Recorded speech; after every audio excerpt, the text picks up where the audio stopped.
જેને હૈયે શ્રી નવકાર, જેના મનમાં શ્રી નવકાર, તેને શું કરશે આ સંસાર?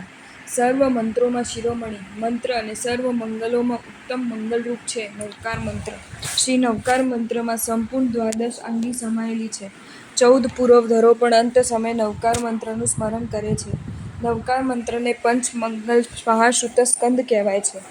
નવકાર મંત્ર એક એક પદના 5 અધ્યયનો અને 4 પદોની એક ચૂલિકા મળીને બનેલો છે. નવકાર મહામંત્ર સૂત્રથી અને અર્થથી શાશ્વત છે.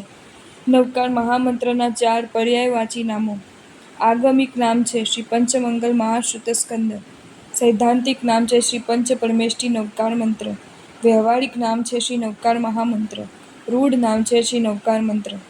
નવકાર મહામંત્ર 14 પૂર્વનો સાર છે. નવકાર મંત્રના 9 પદો છે. નવકાર મંત્રની 8 સંપદાઓ છે. નવકાર મંત્રના 68 અક્ષરો છે. 9 લાખ જપતા નરક નિવારે, પામે ભવનો પાર. 9 લાખ નવકાર મંત્ર બહુમાનપૂર્વક ગણે એ નરક ગતિ અને તિરંજ ગતિમાં ક્યારેય ન જાય. બહુમાનપૂર્વક 8 કરોડ 8 લાખ 8,808 નવકાર મંત્ર ગણે એ ત્રીજે ભવે મોક્ષે જાય. રોજ એક બાંધી નવકારવાળી અવશ્ય ગણવી જોઈએ. જિનેશ્વરોએ કહેલા જીવાદિક તત્વોમાં જે રુચિ, તેનું નામ શ્રદ્ધા. આવી શ્રદ્ધા ઉત્પન્ન થવાના 2 પ્રકાર છે: ગુરુના ઉપદેશ વગર સ્વભાવથી આપોઆપ થઈ જાય તે નિસર્ગ સમ્યક્ત્વ, અને ગુરુના ઉપદેશથી થાય તે અધિકમ સમ્યક્ત્વ કહેવાય. મિથ્યાત્વ 5 પ્રકારનું છે: આભિગ્રહિક, અનભિગ્રહિક, આભિનિવેશિક, સાંશયિક અને અનાભોગિક.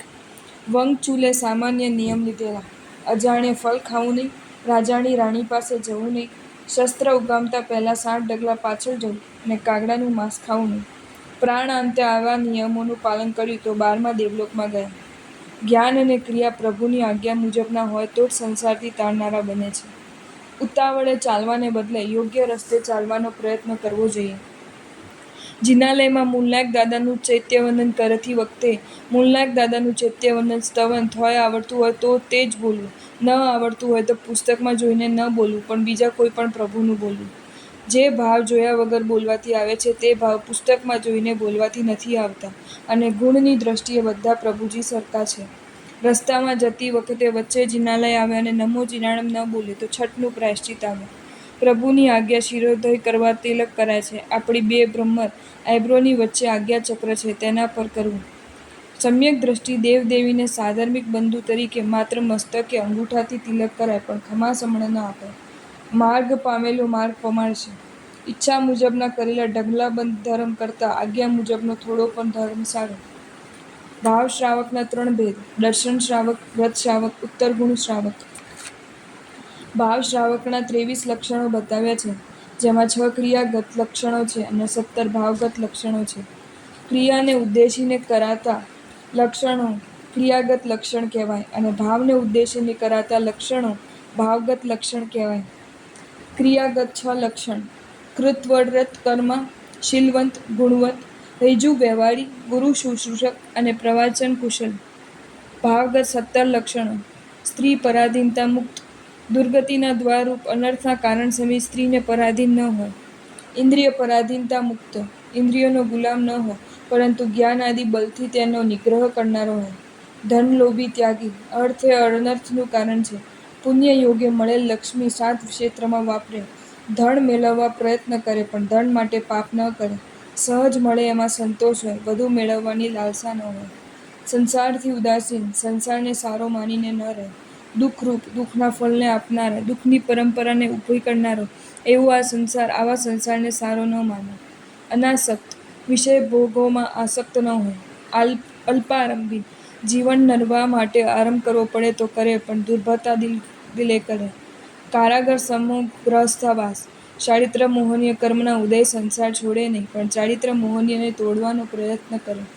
જીન વિચનની અવિહડ શ્રદ્ધાવાળો હોય, શાસનને પૂર્ણ વફાદાર હોય, લોકસંજ્ઞાનો ત્યાગ કરનારો હોય, અર્થાત ગતાનુગતિક ક્રિયાને કરનારો ન હોય, સમજણપૂર્વક ક્રિયાને કરનારો હોય. જીન આજ્ઞાનો પક્ષપાતી હોય, શક્ય જીન આજ્ઞાનું પાલન કરતો હોય. જે આજ્ઞાનું પાલન ન કરી શકે ત્યાં પણ પક્ષપાત તો જીન આજ્ઞાનો જ હોય. દાન, શીલ, તપભાવ આ 4 ધર્મની આરાધનામાં ઉદ્યમવંત હોય. શક્તિને ગોપવ્ય વિના આરાધનાને કરનારો હોય. એકાંતે હિત કરે એવી પ્રભુએ બતાવેલી પ્રતિક્રમણ આદિ ક્રિયાઓ બહુમાનપૂર્વક કરવાવાળો હોય. મંદ કષાયવાળો હોય.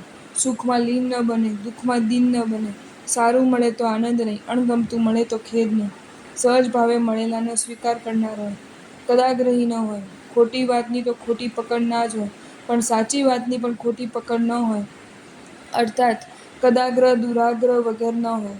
સઘળા પદાર્થો અને સ્વજનો ક્ષણભંગુર છે, અનિત્ય છે, આવું સમજીને વ્યક્તિ કે પદાર્થ પ્રત્યે ગાઢ સ્નેહ કરનાર ન હોય. સંસારના વિષયનો ભોગ સુખથી વિરક્ત બનેલો હોય, ભોગોને અસાર માને, તેમાં આનંદ ન માને, તીવ્ર આસક્તિ ન કરે, ગ્રહસ્થપણાને છોડવાની ભાવનાવાળો હોય, ક્યારે છોડવું, ક્યારે સંસાર છૂટશે, સતત એ વિચારો ચાલતા હોય. જો તમને આ વિડીયો ગમ્યો હોય તો આ વિડીયોને લાઇક કરો અને શેર કરો, અને આવા જ નવા વિડીયો જોવા માટે જૈન ફેક્ટ્સ એન્ડ સ્ટોરીઝની ચેનલને સબસ્ક્રાઈબ કરો. ધન્યવાદ.